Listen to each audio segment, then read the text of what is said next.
Elhamdülillah, elhamdülillah, elhamdülillahi Rabbil alemin.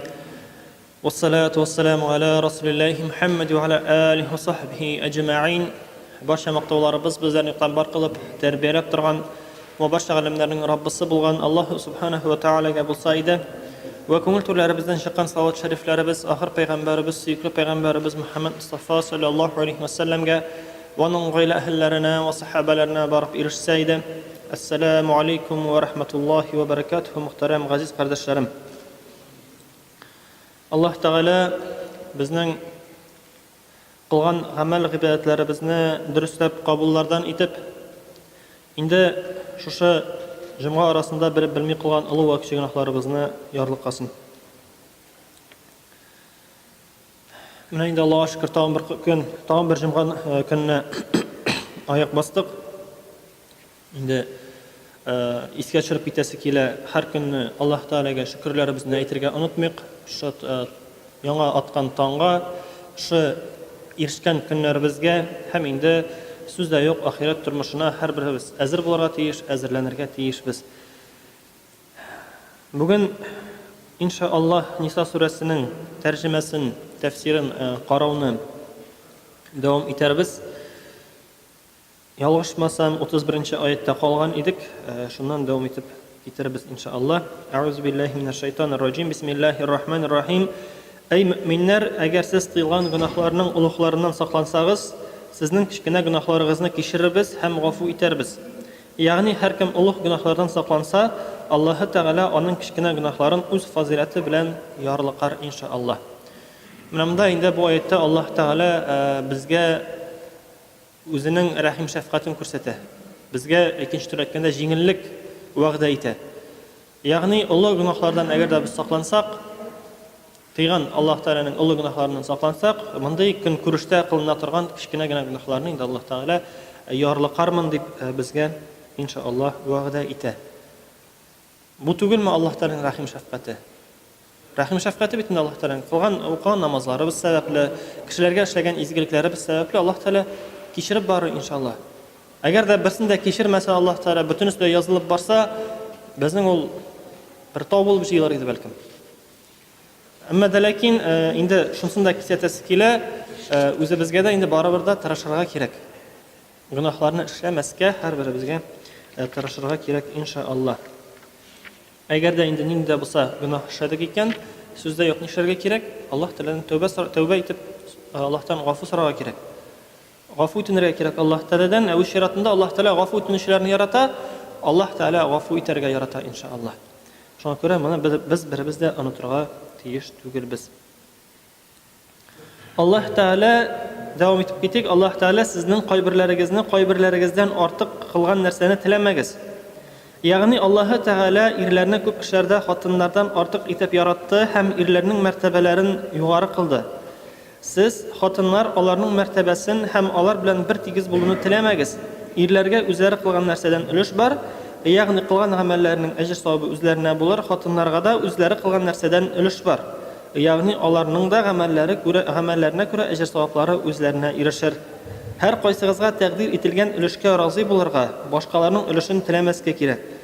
Alloh taolo uning fazilati ham yumortligidan so'rag'iz. Alloh taoladan onun fazilati ham yumortligidan so'rag'iz.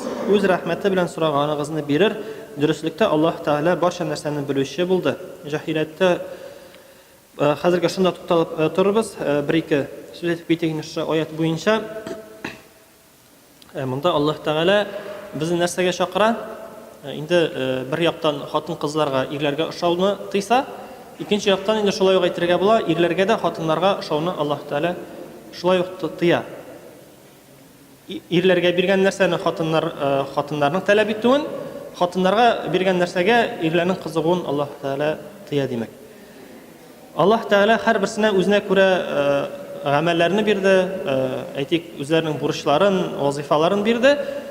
Erlar o'z vazifalarini, o'z haqlarini bilib, o'zlari amal qilib yasharga tegish, har birisi o'zine ko'ra ajr savobini olsa, xotin qizlarning ajr savoblari o'zlarina ko'ra. Biz endi bilamiz, shariatimizdagi bo'lgan qoidani biz erlar qizlarga o'sharga tirishib, qizlarga o'xshagan kiyimlar kiyishga tegish tugul, shashlarini ortiq uzun o'stirga tegish tugul, unda ingdan uzunroq deb aytganda яки башка бизәнү әйберләре сүздә юк, анда колаклар тишү булсынмы, нәрсәләр, алар андый нәрсәләр ирләрдә булырга тиеш түгел. Шулай хатыннарда да булырга тиеш түгел, ирләргә ошарга тырышып анда кыса торган шалбарлар дип әйтгәндә тәнне форманы күрсәтеп тора торган яки башка шундый ирләр формасы булырга тиеш түгел, иншааллах, хатын-кызларда. Гомумән әйткәндә, ирләргә ошарга тырышу булмасын. Һәм Аллаһ Тәгалә нәрсә диде? Ирләргә үзләре кылган нәрсәдән өлеш бар, һәм хатын-кызларга да үзләре кылган гамәлдән өлеш бар. Әле кайсы бер вакытта кызганычка каршы дип әйтгәндә хатын-кызларыбыз ислам динен шулай итеп аңлый, янәсе алар ислам дине хатын-кызларның мәртәбәсен төшерә дип күз алдына китерәләр. Әмма ләкин уйлап карасак, киресенчә, ислам дине аларның мәртәбәсен күтәрә. Алар артыннан ирләр аларны тәрбияләп тора. Ирләр акчада эшләргә тиеш, гаиләсендә алып барырга тиеш, үз эшендә кайгыртырга тиеш, хатын да кайгыртырга тиеш. Шаригать буенча хатын өйдә генә утырса да, эшкә чыкмыйча без аңа сүз әйтергә тиеш түгел. Мал мөлкәт табу, акча табу безнең өстә. Аларны тәрбияләү безнең өстә, аларны киендерү безнең өстә.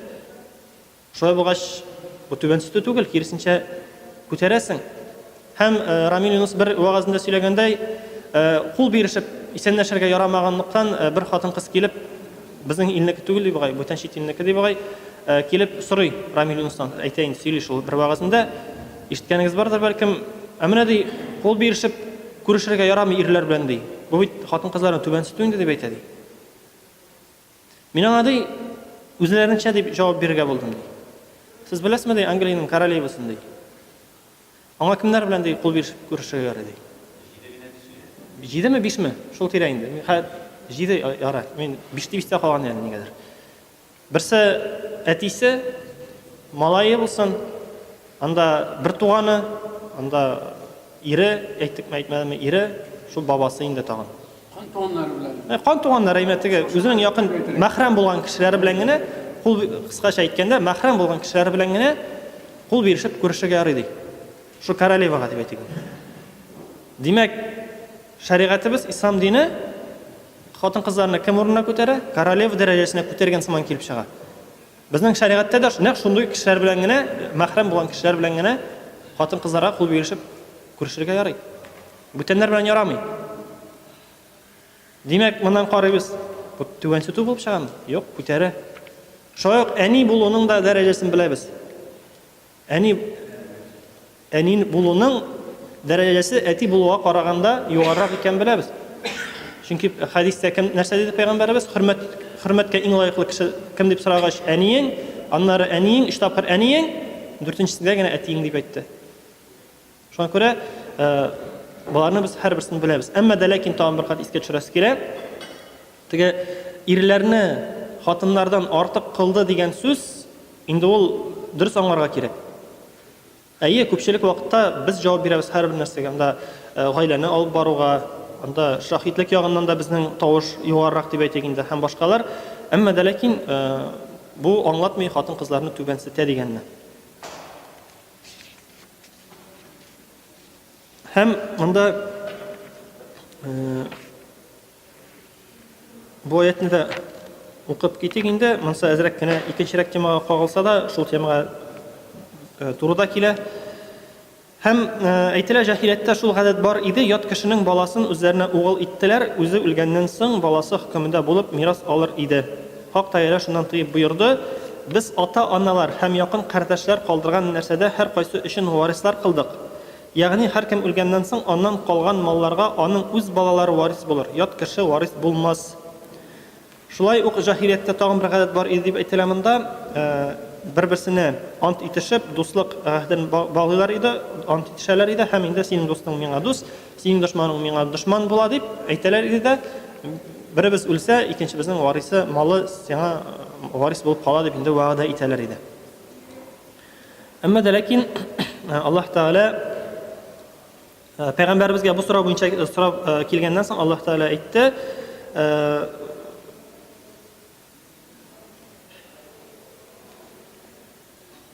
Шул кешеләр аларның арасындагы дуслыкны сезнең гахәтегез баглаган, аларга өлешләрен, ягъни калган малның 6 өлешләреннән бер өлешен бирегез дип әйткән булса, соңыннан ул бу үзгәртелде. Бу аят үзгәртелде. Ялгышмасам бездән алдарак ялгышмасам Гимран сүрәсендә шуңа охшаган аятны укып киткәник, инде ул тыела. Аларга мал калдыру тыела дусларыңа, иптәшләреңә, теге син минем иптәшем дип калдырырга ярамый. Чөнки кан кардәшләргә, кан дусларга инде калырга тиеш. Һәм дәвам итеп китик. Ирләр менә бу 34-нче аят 34-нче аят, хәзер укып китербез шул аятны, алдан ук кисәтеп куясы килә. Алдан ук кисәтеп куям. Бәлкем алдарак сез дөресрәк аңламассыз башта, но аннары аңлатып китермен, иншаллах.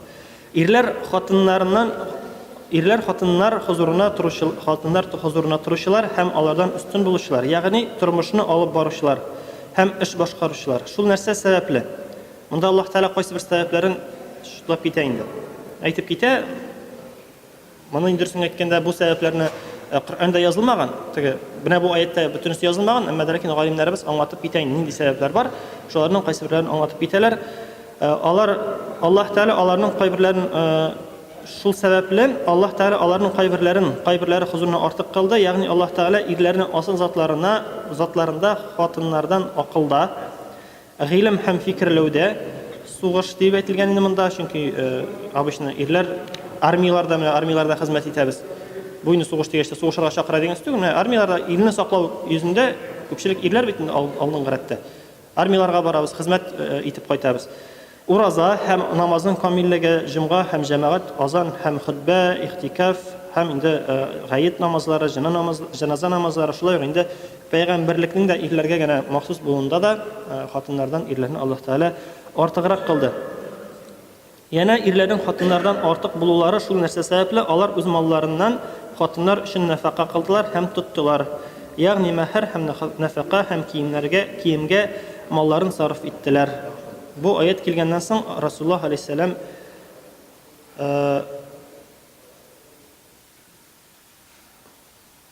мәгънәсенә тукталып китик башта. Димәк, инде монда Аллаһ аңладык, һаман да бер сүз ирләрне артык кылды. Бу алдагы аятка инде охшаш аят.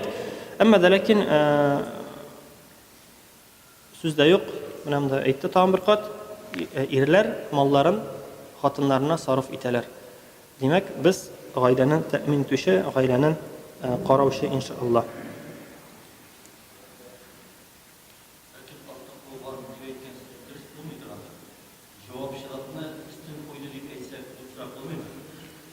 Ну, монда ничек дип әйтик? Тәрҗемәрәк белән укыйбыз, но асылда менә шул сез әйткән мәгънә килеп чыга инде. Җаваплылыкта үстен кыла бит. Мин аңлатып биттем бит, ул теге артык кылды дигәч тә үстендә тиран булып, кыйнап, сугышып яту дигән сүз түгел. Син киресенчә аны хатын-кызларны әйтәбез бит. Без тәрбиялибез, без аларны мал тотабыз, без аларны карыйбыз. Димәк, хатын-кызлар киресенчә югары дәрәҗәгә күтәргән сыман килеп чыга монда. Без алар өчен җаваплы. Башта әти кеше җавап бирсә баласы өчен, кияүгә чыкканнан соң ир кеше җавап бирә, ул аның әтисе урынында да, ир урынында да. Бөтен капризында үтәргә тиеш дигәндәй, инде сүздә юк, теге в пределе разума дип әйтгәндә урысчалап әйткәндәйме, теге шәгабыннан чыгып түгел инде, хатын-кызларыбыз шулай аңларга тиеш, иренең көченә карарга тиеш, анда хезмәт хакына һәм башкаларга теге артык сорау шулай ук дөрес түгел. Һәм дәвам итеп китик.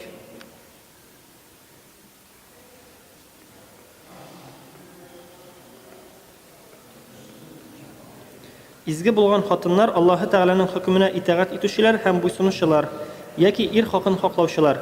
Ирләре йортта булмаганда аларның малларын һәм абруйларын саклаучылар. Ягъни ирләре өйдә булмаганда изге хатыннар ирләренә һич хыянат итмәсләр һәм үзләрен чит ирләрдән сакларлар. Шул нәрсә сәбәпле Аллаһ Тәгалә аларның үз фазиләте белән саклады.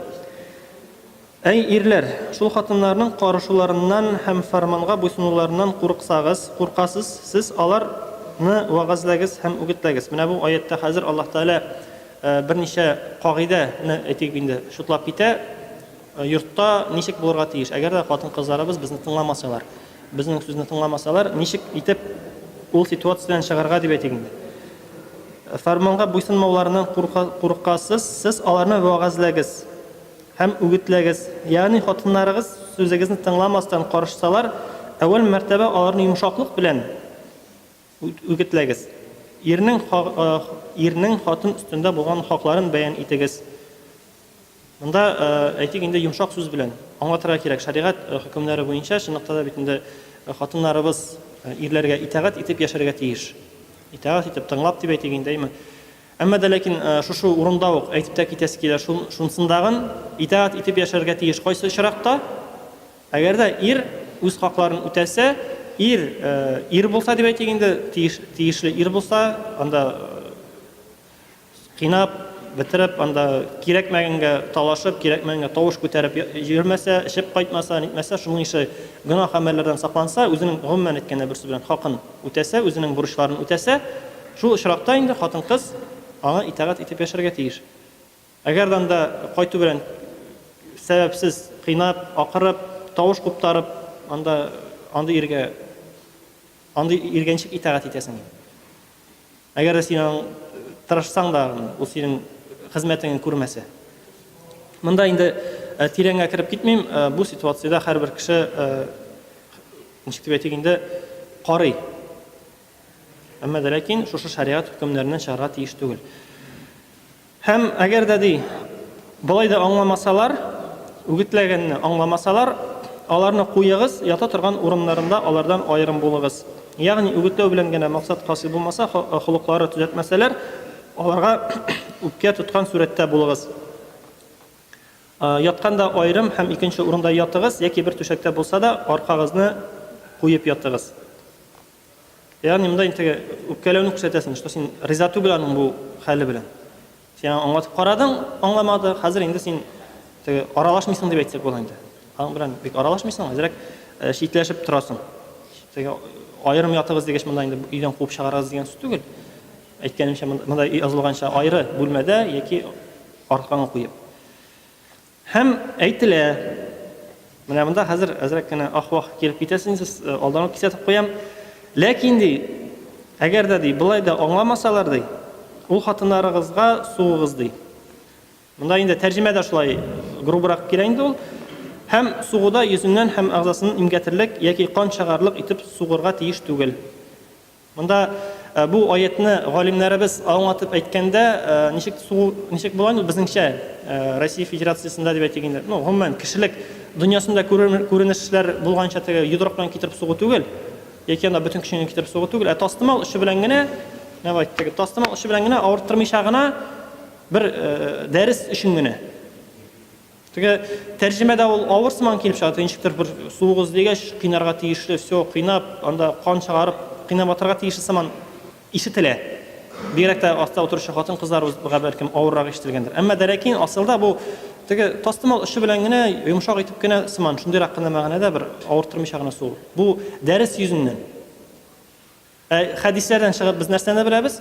Иң яхшы холыклыгы сезнең кем? Ул да булса гаиләгезгә яхшы мөгамәләдә булышы, яхшы гаиләгезгә яхшы сүзен оныттым инде. Аңладыгыз инде. Шуңа күрә бу аятта дәвам ителеп кителә.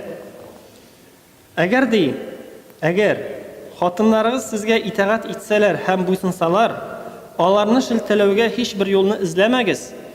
Ягъни карышмасалар һәм сүзлегезне тыңласалар, аларны тиешсезгә шелтәләп яки урып сугып рәнҗетмәгез һәм аларга зулымлык итмәгез. Анда Аллаһ Тәала алдан ук кисәтте безне дә, ирләрне дә. Тиешсезгә бәйләнергә, тиешсезгә артыннан эзләп йөрергә, хата эзләп йөрергә кирәк түгел, ярамый. Шәмәгәнең, менә моны шәмәгәнең өендә бер караганда чипчиста пөхтә дип әйтик инде. Аңа һаман да ярамый, һаман да нәрсәләр җитмәй. Ашың тушсыз ярый, тустал да аша инде әллә, ни булганнан. Шуңа күрә тиешсезгә без хатыннарыбызны рәнҗетергә тиеш түгел. Әмма дә ләкин әйттек, яңадан кабатлап китәм. Әгәр дә инде алар хатыннарыбыз нинди дә сәбәп белән безне тыңламый башладылар икән, безгә каршы башлыйлар икән, матур итеп вагазлыйбыз, аеры ятабыз. Әгәр дә инде бу ике usuldan yaxşı xатын шырак китмәсен дә. Матур итеп аңлатканнан да уже тыңлыйчак хатын. Әгәр дә инде бу икенче usulдан yaxşı xатын шырак китмәсен дә. Матур итеп аңлатканнан да уже тыңлыйчак хатын. Шуңа күрә тиешсезгә без хатыннарыбызны рәнҗетергә тиеш түгел. Әмма дә ләкин Яхшы булган хатын. Икенче төрле әйткәндә, монда тагын нәрсәгә тукталып китәсе килә. Хатыннарыбызның үзләреннән дә тора. Ирләр 3нче пунктка барып җитәме, юкмы? Барып җиткән чиракта не әйттек, кайсы нинди усул белән генә рөхсәт ителә.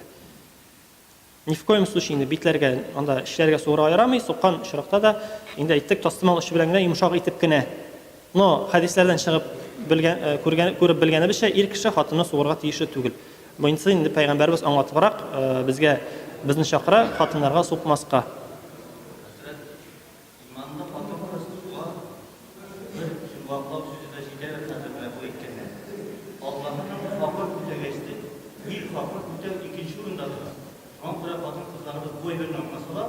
Hiçbir vakıfta ama ayak soğurma da yürümüyorlar, süzde etmiyorlar, algan süzde bulmuşlar.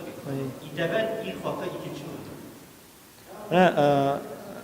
Ярдәм итеп җибәрде, шундыкта да бу әзрәк өстәп җибәрде. Шундыкта да әгәр дә миндә инде әйтеп киткән идем, шуның сыман ук әзрәк өстәмәгән әйтте.